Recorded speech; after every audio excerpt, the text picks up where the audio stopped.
News right to right में दोस्तों आपका स्वागत है।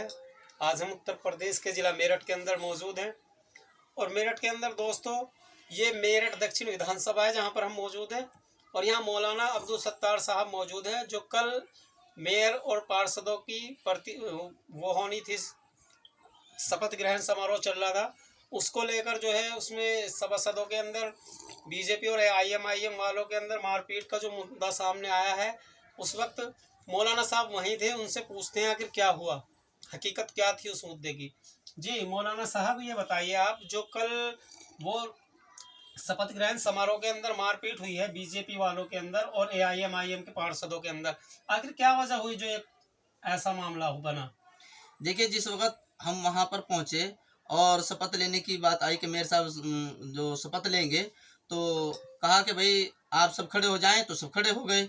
उन्होंने अपना राष्ट्रीय जिसको गीत कहते हैं तो उन्होंने उसको गाने के लिए कहा कि भाई सब गाएं, तो सबने गा, तो हम अपने खड़े तो हो गए, हम अपने खामोश रहे क्योंकि हमें पता है कि ये संविधान के अंदर नहीं है और ना ही इसकी कोई ज़रूरत है हमारे के कहीं भी किसी शपथ लेने में या किसी ऐसी चीज़ में कि इसको गाया जाए। तो खड़े हो गए, लेकिन फिर उसको बैठने के लिए कह देगा तो सब बैठ गए। फिर लक्ष्मण कांत वाजपेयी खड़े हुए और उन्होंने कहा कि भाई ये सही नहीं गाया गया और इसके गाने में गलती हो गई, इसके दोबारा गाया जाएगा। तो हम पहले तो यही कहते हैं कि भाई आप लोगों को अपना ही गीत याद नहीं है जिसको आप समझते हैं, हालांकि ये संविधान के अंदर गीत नहीं है कि भाई सारे हिंदुस्तान के लोगों के लिए और सभी मजहबों के लिए ये कोई संविधान में लिखा हुआ कि सभी को ये गाना है, पढ़ना है। लेकिन फिर दोबारा खड़े होने के लिए जब उन्होंने कहा कि भाई सब खड़े हो जाएं, तो हमारे कुछ पार्षद खड़े भी हो गए, कुछ बैठे रहे। उसमें जो कुछ बैठे रहे तो वहाँ से बीजेपी के जो लोग बैठे हुए थे और उनके पार्षद जो बैठे हुए थे, उन्होंने कहा कि आप क्यों नहीं खड़े हो रहेंगे, कि भाई आप खड़े हुए थे तो सही, बार बार खड़े हो थोड़े होते हैं, आपकी गलती है तो आप खड़े हुई, गलती आपने की है। तो खैर इसको लेकर के उन्होंने वहाँ से फौरन वो हमारे जो MIM पार्टी के जो पार्षद थे उन्हें मारने शुरू कर दिए और मारपीट शुरू कर दी और यहाँ तक के धक्के दे करके बाहर निकालने शुरू कर दिए। और वहाँ देखने की बात यह है कि प्रशासन मौजूद है, DM साहब मौजूद हैं, बड़े बड़े अधिकारी मौजूद हैं, उन सब के दरमियान में वहाँ पर उन्होंने लात घुसे चलाए और किसी ने उनको रोका तक नहीं। कितनी अजीब बात की। तो मालूम हुआ कि ये लोग शायद ऐसा लग रहा था कि पहले से मिली भगत भी हो सकती है कि भाई ऐसा किया जाए। क्या ऐसा लगता है? क्यों? अगर ऐसा ना होता तो प्रशासन किस काम के लिए था? प्रशासन सिर्फ इसी काम के लिए था कि अगर कोई शांति भक्त वो करता है तो उसमें प्रशासन फौरन अपना रोल अदा करे और जिन्होंने उस वक्त में मुक्के और लात चलाई थी उन्हें फौरन एकदम से वहां से अरेस्ट करना चाहिए था। कि आप ऐसे मौके पर जबकि शपथ ग्रहण के लिए जा रही हो उस वक्त में और आप यहाँ पे शांति वो कर रहे हैं, बिगाड़ रहे हैं, तो उन्हें फौरन गिरफ्तार करना चाहिए। लेकिन प्रशासन ने किसी को गिरफ्तार नहीं किया, वो तो खुले आम छाती निकाल करके और वहां से उन्होंने जय श्री राम के नारे लगाने शुरू कर दिए, जय श्री राम के नारे लगाए खूब। तो हमारे लोग जब बाहर आ गए हैं तो सबको हम अपने बाहर लेकर के कि आप बाहर आ जाइए। हमारे जो मेरठ के जो महानगर अध्यक्ष हैं भाई इमरान साहब वो और तमाम सब हम पद अधिकारी सब वापस बाहर आ गए हैं कि हम ऐसे हालात में जबकि प्रशासन की मौजूदगी में होते हुए हम सुरक्षित नहीं है, तो ऐसे में हम शपथ लेकर के क्या करेंगे? या हम कहीं भी कुछ भी कर सकते हैं। तो हम बाहर आ गए कि हम ऐसी शपथ की हमें जरूरत नहीं है, हम बाहर आ गए तो ये हुआ है। अच्छा, आगे क्या वजह है, क्यों नहीं गा सकते आप? क्यों वंदे मातरम नहीं गाया जा सकता? नहीं, वंदे मातरम देखिए कोई संविधान के अंदर तो लिखा हुआ नहीं है कि भाई संविधान के अंदर लिखा हुआ है, संविधान के अंदर कि भाई आपको गाना पड़ेगा। अगर उसमें लिखा हुआ होता तो हमें कोई इतराज नहीं था, लेकिन आप दिखलाए हमें कहाँ पर लिखा हुआ है। अगर लिखा हुआ नहीं है तो आप कैसे जोर जबरदस्ती कर सकते हैं? क्यों आप इसके लिए जोर जबरदस्ती कर सकते हैं? क्या आप जबरदस्ती कहलवाना चाह रहे हैं? गुंडागर्दी? फिर तो आपकी गुंडागर्दी दिखला रहे हैं आप कि नहीं, अगर आप ऐसे नहीं गाएंगे तो आप यहाँ से बाहर निकलिए, तो बाहर निकाल दिया गया। अच्छा, फिर उन लोगों की शपथ हुई या नहीं हुई जो बाहर आ गए थे? नहीं, जो बाहर आ गए तो बाहर आ गए हैं, तो किसी ने शपथ नहीं ली। वहां पर DM साहब ने आकर के कहा कि भाई आप शपथ लेना। हमने कहा कि हमारे महानगर ने कहा और तमाम पदाधिकारियों ने कहा कि जी आप बतलाइए कौन से बलबूते पर, कौन से भरोसे पर आप हमें कह रहे हैं कि आप चलिए अंदर और शपथ लीजिए। उस वक्त में तो आप वहीं से मौजूद थे, आपकी मौजूदगी में सब कुछ हुआ हैगा।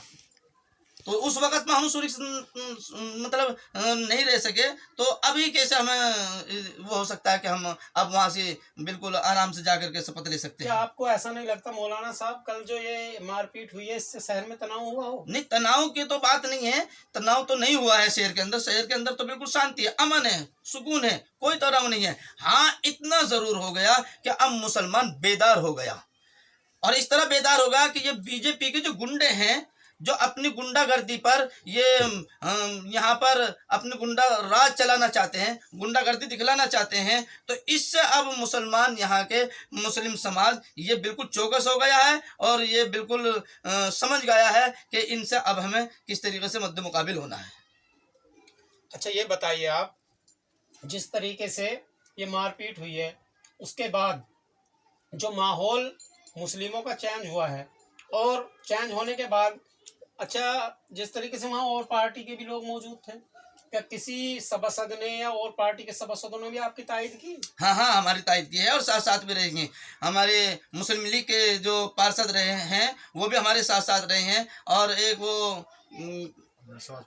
आजाद समाज पार्टी के वो भी साथ साथ रहे, यहाँ तक कि वो उन्होंने जाकर के मुकदमा भी करवाया साथ में, तो सब साथ रहेंगे। जो अच्छा, वो साथ दिया, उन्होंने साथ दिया, हमारा साथ दिया। और उनके जो महानगर अध्यक्ष हैं, उन्होंने आज ऐलान भी कर दिया कि आप बेफिक्र रहिए, हम आपके साना बसाना है, आपके कंधे से कंधा मिलाकर हम आपके साथ में खड़े रहेंगे, जहां आपको जरूरत पड़ती हो हमारी जरूरत है, हम आपके साथ हैं हर वक्त। तो कल के जो मुद्दा था ये, उससे आपको क्या लगता है आने वाला कल MIM का कैसा होगा? देखिए, MIM घाटे में जाएगी या बढ़ोतरी की तरफ? नहीं, घाटे में तो जा ही नहीं सकती, घाटे में जाने का तो कोई मतलब ही नहीं। असल हुआ ये है कि इस वक्त जो ये इलेक्शन हुआ हैगा, इस इलेक्शन में बीजेपी के लोग बखौला गए हैं, क्योंकि MIM पार्टी के जो मेयर का चुनाव लड़ रहे थे, तो वो बिल्कुल कभी उनसे ऊपर कभी नीचे, कभी ऊपर कभी नीचे जो जा रहे थे, तो उनको ऐसा लग रहा था एक बार तो कि शायद जी का हमारा यहाँ से मेयर हार जाएगा, तो वो इससे बौखलाए हुए हैं, और वो ये सोच रहे हैं कि ये उभरती हुई पार्टी है और इसको दबा लिया जाए, इसको यहीं पर खत्म कर दिया जाए, जिस तरह दूसरी पार्टियों को उन्होंने दबा दिया है। हम उनसे दबने वाले बिल्कुल कतन नहीं है। यहाँ से न मुसलमान दब सकता है और न ही हमारी पार्टी दबने वाली है। जी, आप बताइए, आप क्या कहना चाहते हैं कल के मुद्दे पर? आप जिले के सचिव हैं। मैं तो यही कहना चाहता हूँ, जो जिस मुद्दे को लेके उन्होंने ये मुद्दा बनाया है, झगड़ा मारपीट करी है, ये सारा काम गैर संवैधानिक था। उन्हें ऐसा नहीं करना चाहिए था। वो क्या सोच रहे कि इस तरह से हमें डरा के ये हमें दबा देंगे। हम उनमें से नहीं है जो दब जाएंगे।